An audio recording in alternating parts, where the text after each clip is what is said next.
Dari pemburu berubah menjadi pelestari penyu. Itulah Sutari, seorang nelayan di Pantai Bajulmati, Kabupaten Malang, Jawa Timur. Sebelum tahun 2010, Sutari sama seperti warga di kampungnya. Berburu penyu dan telurnya untuk kebutuhan hidup sehari-hari. Namun Sutari kemudian sadar, kelestarian penyu makin terancam. Awal ceritanya kami dulu itu juga perusak ya, sebelum tahun 2000-an. Dari induknya diambil, telurnya juga diambil, nggak sisa sama sekali. Gitu. Akhirnya kami kasihan dan berusaha merelokasi ataupun memindahkan. Ya, awalnya kami belum mengerti penyu apa itu belum mengerti ya. Selepas tak pindahkan biar nggak diambil orang, itu tak pagari, tak tandai pagar bambu ya, bambu. Akhirnya itu bisa menetas.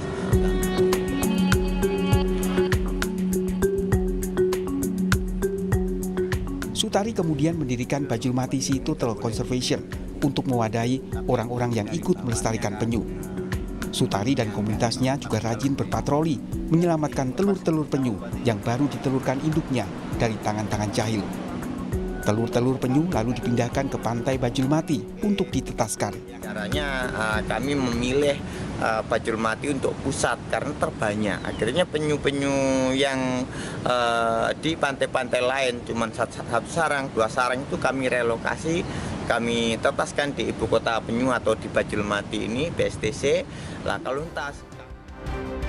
Langsung kita berbincang dengan nelayan pelestari penyu Sutari dan Direktur Konservasi Keanekaragaman Hayati Spesies dan Genetik KLHK Indra Eksploitasia. Selamat malam Pak Sutari, Bu Indra. Selamat malam. Pak Sutari, tadi di informasi sebelumnya Bapak menyatakan dari pemburu akhirnya menjadi penyelamat penyu karena kasihan. Kasihan yang seperti apa yang akhirnya bisa mengubah Bapak? Ya, kasihan benar kepada habitat penyu mulai dulu ya.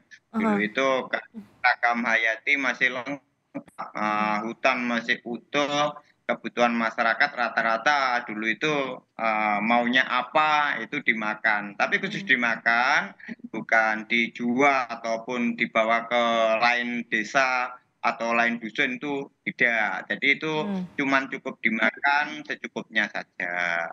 Akhirnya kami kasihan mencoba apa gak bisa sih telur penyu ini ditetaskan seperti itu, Ibu. Oh, waktu itu kasihannya cuman kasihan nih kok lama-lama habis, atau ada momen atau ada waktu-waktu tertentu yang akhirnya mengubah Pak Sutari dari pemburu loh Pak, terus jadi sekarang yang terdepan nih nyelamatin penyu. Ya, jadi awalnya memang begitu. Saya bukan utama ataupun pelaku utama nangkapin penyu, tapi bapak ataupun mbak saya dulu itu biasanya seperti itu. Setiap malam diajak, ayo kemana Pak, menjaga penyu, kayak gitu. Akhirnya kok selepas penyunya mendarat, indukannya diambil, disembelih, terus telurnya juga itu yang dibawa. nggak tega ya Bapak. Akhirnya saya berpikir, nyoba sih, akhirnya saya nyuri. Dalam arti nyuri itu masyarakat yang nunggu di situ saya dahului, nyoba satu sarang gitu. Awalnya tak pagerin saja, kapan-kapan terusnya kan nggak tahu itu. Akhirnya netas selepas. Nah, kami buka bambunya, netes, pergi ke laut. Seperti itu akhirnya, ternyata bisa, kasihan bener nanti kalau diambil induknya, diambil telurnya, pasti habis lah. Mungkin ada, mungkin sekarang nggak ada gitu. Jadi sekarang sudah berapa tukik Pak yang dilepas Pak Sutari?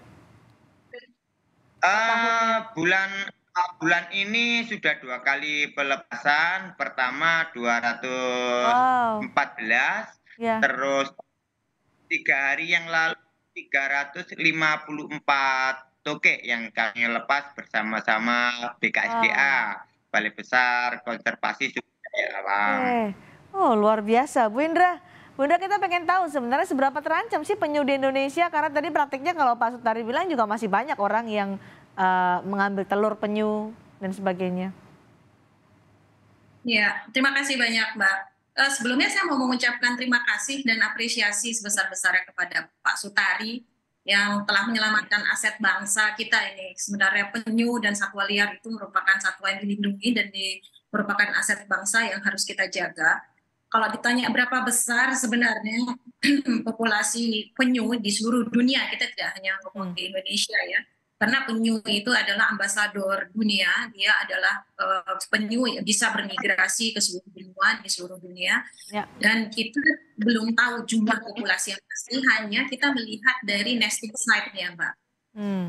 Jadi seberapa besar apabila dianggap terancam, sebenarnya yang dianggap terancam itu bukan populasi penyunya, tapi lebih kepada habitat penyunya itu sendiri. Karena dia biasanya mendarat untuk bertelur. Nah, sebagian besar hidupnya selama ini adalah di laut. Penyu jantan berada di laut dan penyu betina saja yang naik ke darat untuk bertelur. Sehingga yang kita lihat di sini adalah apabila jumlah ekosistemnya yang tempat nesting site-nya ini berkurang, nah ini yang kita dorong agar tidak terjadi penurunan terhadap nesting site-nya. Ini yang kita anggap sebagai salah satu tanda adanya penurunan terhadap populasi penyu itu sendiri. Itu Mbak. Jadi status penyunya sekarang gimana Bu? Endangered atau terancam atau bagaimana?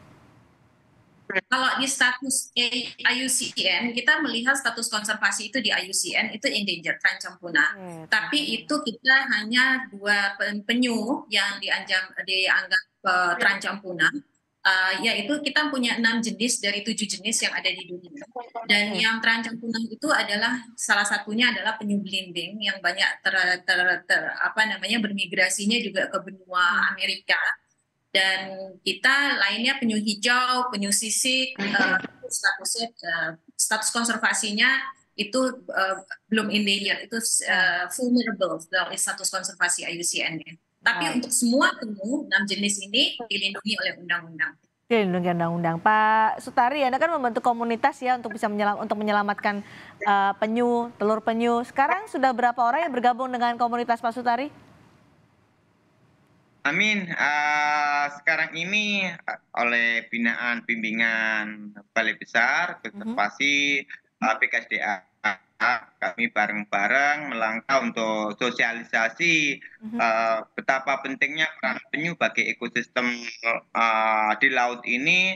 Akhirnya sekitar 20 masyarakat yang siap bergabung untuk membantu menyelamatkan. Kami bukan penangkaran Ibu ya, penyelamatan dari habitat yang terancam tadi. Oke, mimpi besar Pak Sutari dan teman-teman komunitas apa nih Pak terakhir?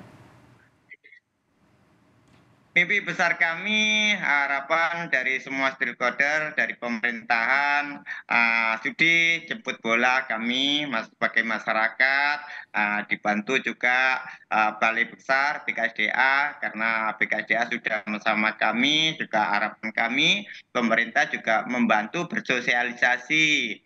Mungkin hati-hati kalau membuat wisata, jaga habitat penyunya. Seperti itu harapan kami. Baik. Terima kasih Pak Sutari atas upaya menyelamatkan penyu dari kepunahan. Terima kasih juga Ibu Endra sudah berbagi informasi bersama kami di Sapa Indonesia Malam hari ini. Sukses terus Pak Sutari, mudah-mudahan terus berlanjut.